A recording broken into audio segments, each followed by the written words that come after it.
Link TV, connecting you to the world. Link TV is viewer supported. Watch more at linktv.org.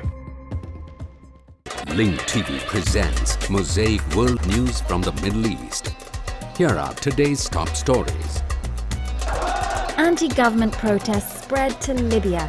Thousands filled Bahrain's Pearl Roundabout to demand political reform. And President Saleh loyalists clash with demonstrators in Yemen. Mosaic World News from the Middle East begins now.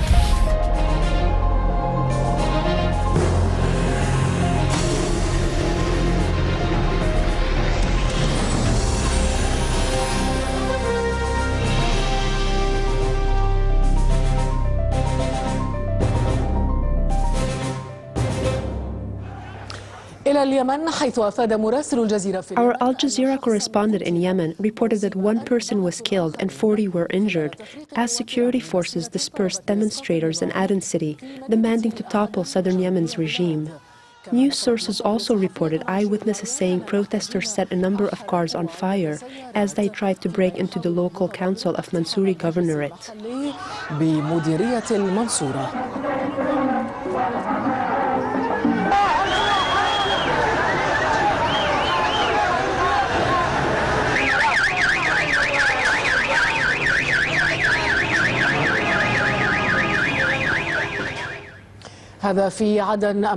This was in Aden.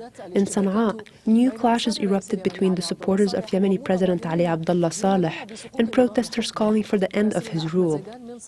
Our correspondent Ahmed Zaidan briefs us on Sana'a's ongoing protests. The main gate of the University of Sana'a became a separation line between pro- and anti-Yemeni president protesters. Outside the university, supporters of the president blocked the gate to prevent the demonstrators from taking to the street. The protesters inside the campus chanted slogans demanding to topple the regime.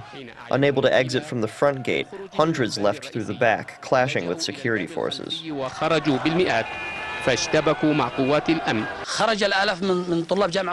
of students in the University of Sana'a went out today demanding the tyrant leave and demanding the thugs to stop assaulting the people. The University of Sana'a has been besieged by the ruling party's thugs, who assaulted the students with lethal weapons, batons, and sticks.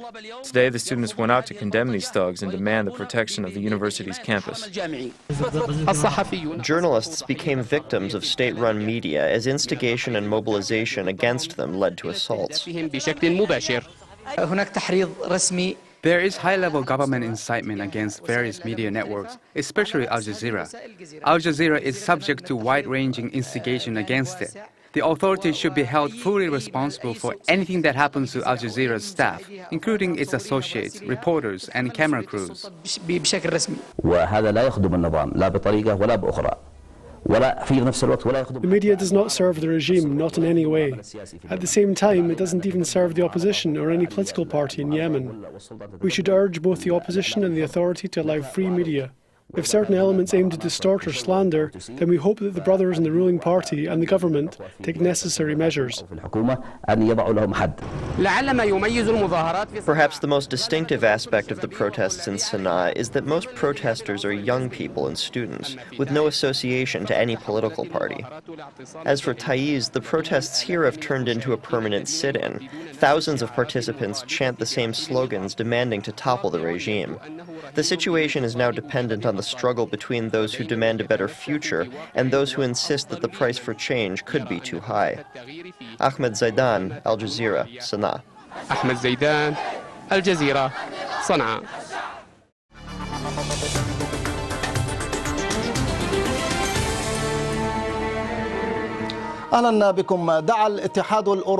The European Union called on Libya to allow freedom of speech and refrain from the use of violence.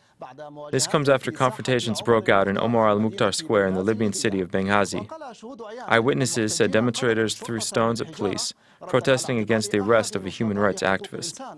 The police responded by using water hoses, tear gas, and rubber bullets, leading to the injury of nearly 40 people, including security forces.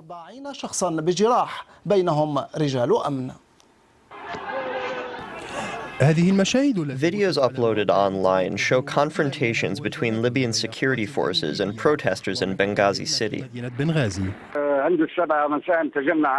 Family members of Abu Slim martyrs gathered in front of the security department before heading to the center of the city, where Omar al-Mukhtar Square is located. They chanted alongside Libyan groups, "We are peaceful, peaceful," and demanded reform, change, and a new constitution. Meanwhile, a group of undercover security forces and civilians, now referred to as thugs in the current political context, or criminals in the colloquial Libyan, attacked demonstrators as they were chanting. But the demonstrators managed to fend off their attack.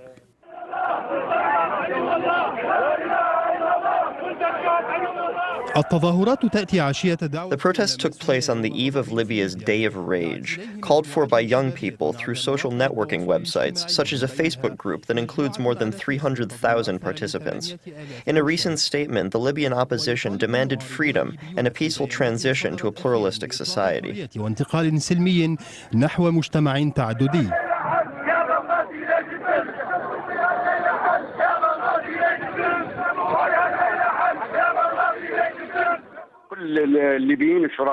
All honorable Libyans demand reform of the political and social system. They are asking for the distribution of wealth, social rights, the right to form unions, and organize peaceful demonstrations. These calls were not made directly against Muammar Gaddafi, who has been ruling Libya for over 40 years. However, Gaddafi's latest statements on the events in Tunisia and Egypt showed sympathy toward the two former presidents, Zine al-Abidine Ben Ali of Tunisia and Mohamed Hosni Mubarak of Egypt. These statements were criticized by Arab and Libyan opposition groups. News reports also said that Gaddafi warned citizens that using Facebook could lead to their arrest.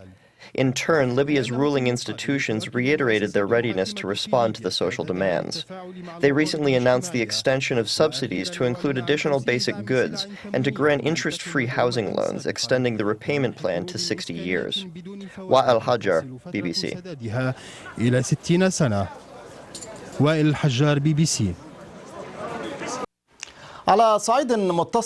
In a related development, Libyan state-run television broadcast images of marches this morning, said to have taken place across different Libyan regions, in support of Colonel Muammar Gaddafi. State media reported that protesters carried Gaddafi's picture, chanting slogans in support of the Libyan leader, and in opposition to those they describe as vandals, referring to protesters who took to the streets demanding change.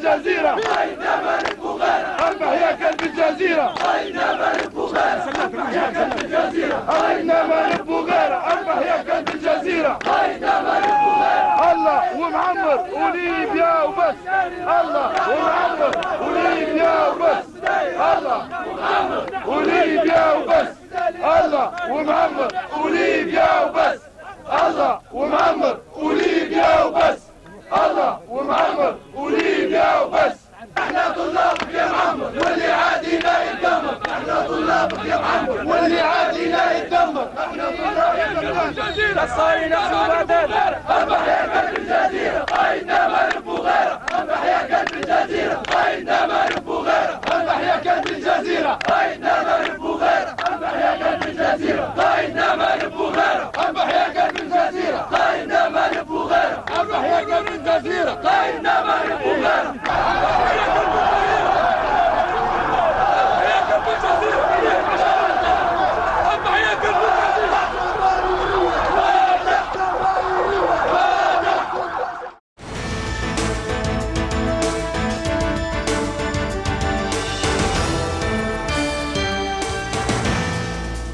Popular protests continue in Bahrain for the 6th consecutive day, despite the king's promise to form a committee aimed at investigating the recent incidents. Several protesters have been reportedly shot by Bahraini security forces. Meanwhile, the main opposition group, Al Wafaq National Society, stressed it would reserve its decision to suspend its participation in parliament before the transition to a constitutional monarchy.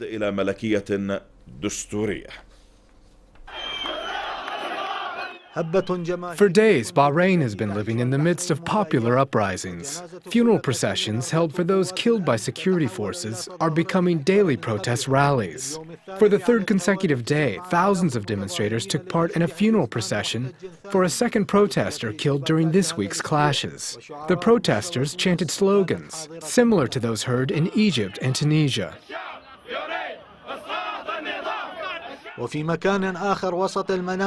Meanwhile, many protesters spent the night camping out in Pearl Roundabout in central Manama amid heavy police and security presence. Al-Wafaq Islamic National Society, Bahrain's main opposition group, expressed its support for the people. The Islamic Action Society listed the people's demands as follows.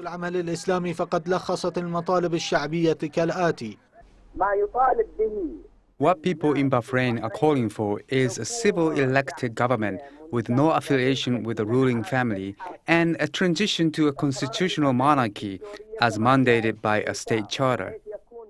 Only the posts of the king and crown prince can be filled by members of the ruling family. We want a new parliament that enjoys full legislative and monitoring privileges. This parliament will lead the reform and development process in the country. We call for equality, justice, and freedoms, including the right to political assembly.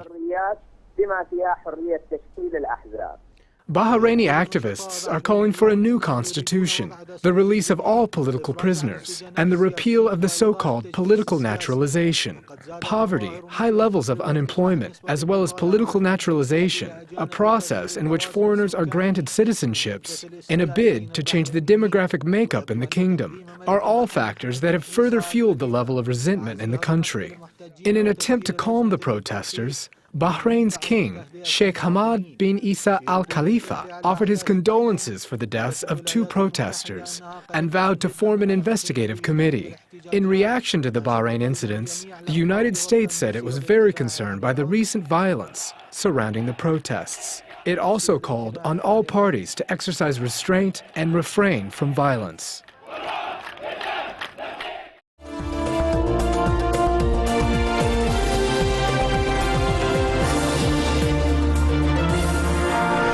Joining us from Tehran is our correspondent, Rita Al-Basha. Rita, how would you describe the situation today, and how are the authorities dealing with it? So far, I can describe the situation as calm, with the exception of a funeral procession this morning, which was held for the man killed 2 days ago during the protests. As you said before, some reports say that he was from the Basij, while others say he wasn't affiliated with Basij forces, but was a student at Tehran University of Arts. As I mentioned, the security situation has been more or less stable. I saw a small number of security forces spread around the Wali Asr Square on my way to Tehran University to cover the funeral. An even smaller number of security forces were also deployed at the funeral.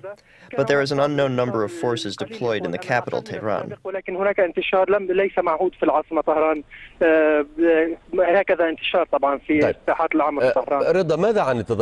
Rita, what about the protests called for by the authorities? Could these protests be perceived as against the heads of the opposition? Of course, we saw some images of these protests yesterday evening when government supporters gathered in front of the General Prosecutor's building in Tehran, demanding the arrest of opposition leaders, or those they referred to as chaos leaders here in Iran. More specifically, they mean Mir Hussein Mousavi and Mehdi Karoubi. So far, these gatherings have been quite stable.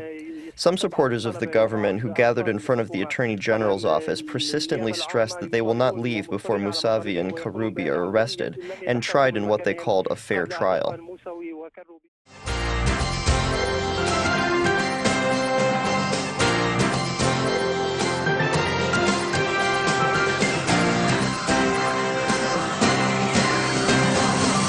In Tehran, violence erupted today at the funeral of a student shot dead during anti-government rallies on Monday.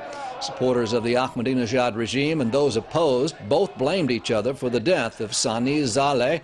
Pro-government demonstrators chanting "Death to the rebels" forced opposition protesters to flee the funeral procession.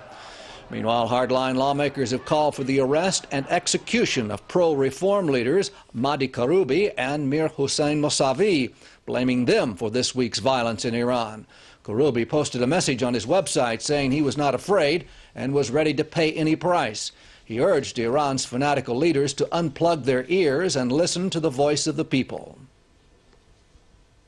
For his part, U.S. President Barack Obama, who has been widely criticized for not doing enough to show American support for the Iranian opposition, slammed the Iranian government for its crackdown on protesters.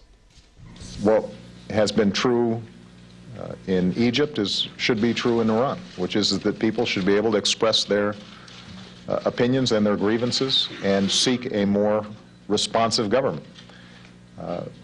What's been different is the Iranian government's response, which is to shoot people and beat people and arrest people.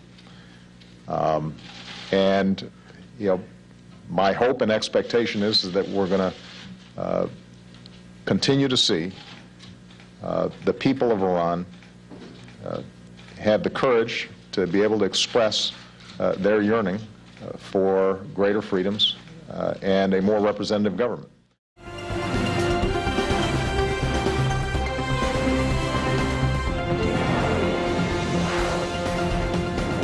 Secretary General of Lebanon's resistance movement, Hezbollah, says the U.S. and Israel are the biggest losers of recent developments in the Middle East region. Sayyid Hassan Nasrallah says the revolution in Egypt has mostly affected the U.S. and Israeli interests and that their influence in the region is declining. Hailing the popular uprising in Egypt, Nasrallah said it was the will of the Egyptian youth that toppled the pro-Western regime of Hosni Mubarak. The Hezbollah Secretary General reiterated that resistance movements in the region are a natural reaction of people to the West's hegemony.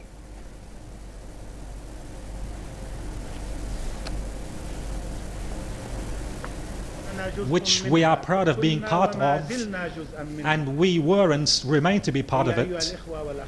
These resistance movements are a natural response, a natural reaction. They were and remain a natural reaction from the people of the region to the aggressions and the occupation and the projects of hegemony and control. Family members of Egyptian political prisoners have gathered in front of General Prosecutor's Office in capital Cairo. They demand the release of all political prisoners.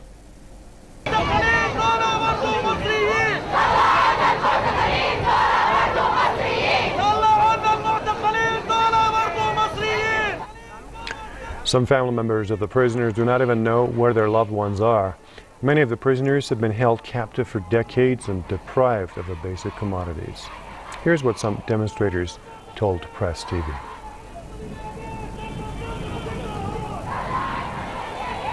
فين العدالة؟ فين الحرية؟ فين حقوق الإنسان اللي بيتكلموا عن حقوق الإنسان ليل نهار دول وبقى لهم 30 سنة سايبينهم نايمين في السجون، بقى لهم معتقل من غير حاجة خالص. أنا بحيي الشباب بتوع الثورة وبطالب بالإفراج عن المعتقلين السياسيين اللي اتخذوا نتيجة الظلم والقهر، نتيجة النظام الفاسد اللي أسقطناه.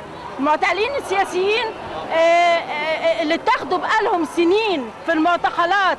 Yes, we need the efforts and the concentration of the youth, but we definitely also need the older generations, the people with lots of experience, the people who really know how to help us, because we can't just depend on our generation. All we need from them is some integrity and just that they let go of their old ways. Elsewhere in Egypt, people also gathered to commemorate their martyrs. Egyptian's health ministry says some 365 people have lost their lives during weeks of protests. Press TV has also been told that the reopening of schools and universities will be delayed for another week.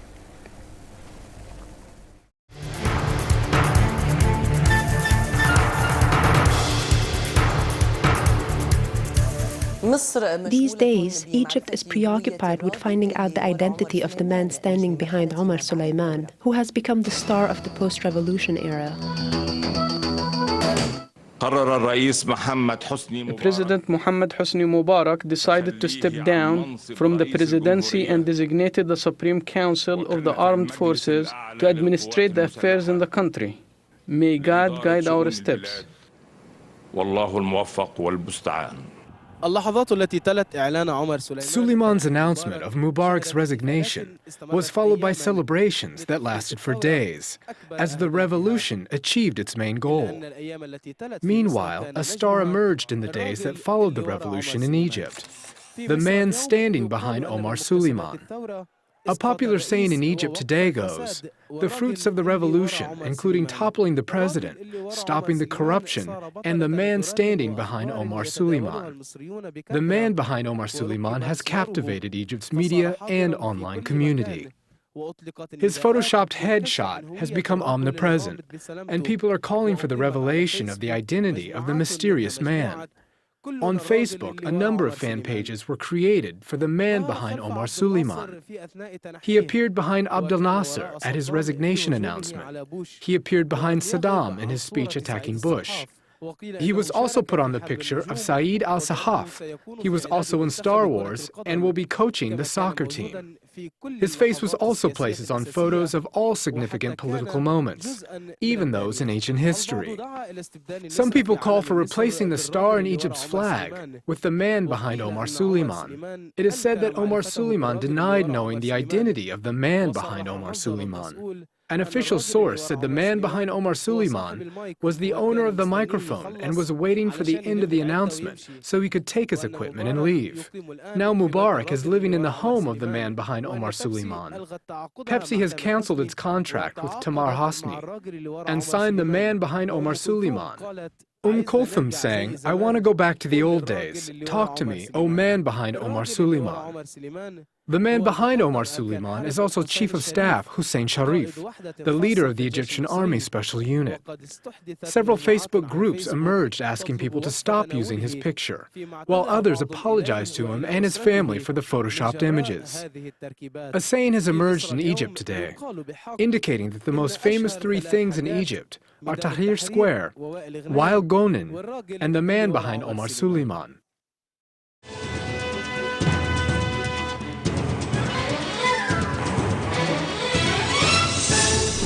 The occupation set up the racist separation wall to divide Palestinian land.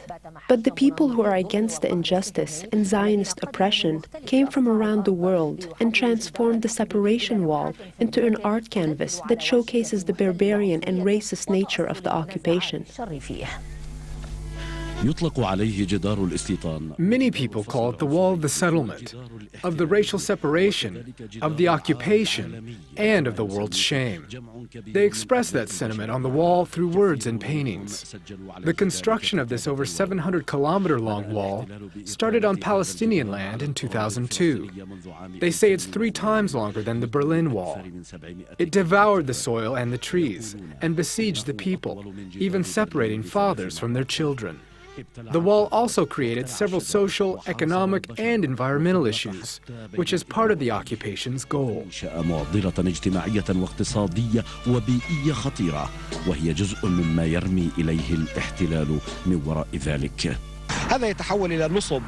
This wall is turning into a destination and a landmark for backwardness, primitiveness, and brutality. When people from different backgrounds express their rejection to the wall, they are also rejecting the primitiveness, the brutality, and backwardness, as well as the mass oppression. Palestinians cannot be divided. An eye of danger and doom gazes upon this wall. But the wall has also been transformed into a large canvas for condemning the occupation. It has become a symbol against discriminative and racist system and against the Israeli occupation. It is being used to achieve the Palestinian people's rights. Also, I can say that the writings and protesting slogans on this wall have become a means for countries to express a greater level of solidarity with the Palestinian national cause. In numerous languages, the wall displays the pledges made by Westerners to tear down the wall, remove the settlements, and end the occupation. I believe that this wall is the equivalent of a canvas for the whole world to express its rejection of this occupation. All of the world's languages are on display here. There are indeed signatures in all different kinds of languages, as if everyone in the world has signed their rejection of this wall in their own language. Many people here believe that the slogans, writings, and artworks painted on the wall by artists from around the world serve as a worldwide referendum against the occupation. It also declares a broad international solidarity with the Palestinian cause. The writings on this wall form a broad condemnation of this racist entity that expands and spreads its violations across Palestine. The entity is also expanding its settlement construction that encroaches on this free land. The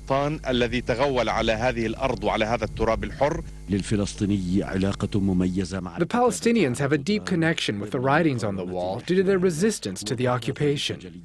This was obvious during the Great Intifada.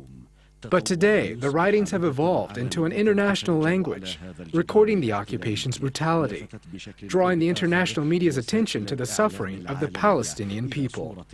They came from all around the world.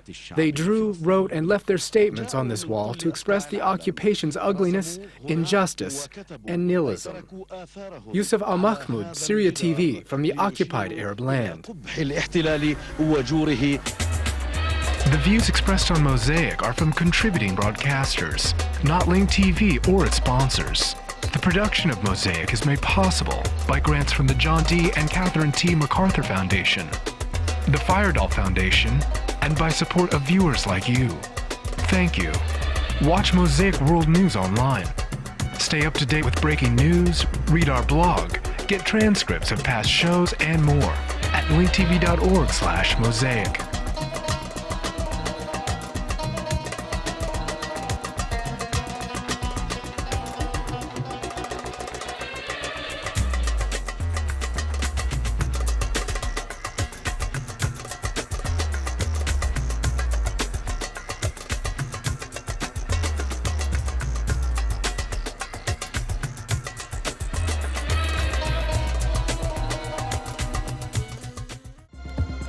This program is brought to you by Link TV for educational and non-commercial use only.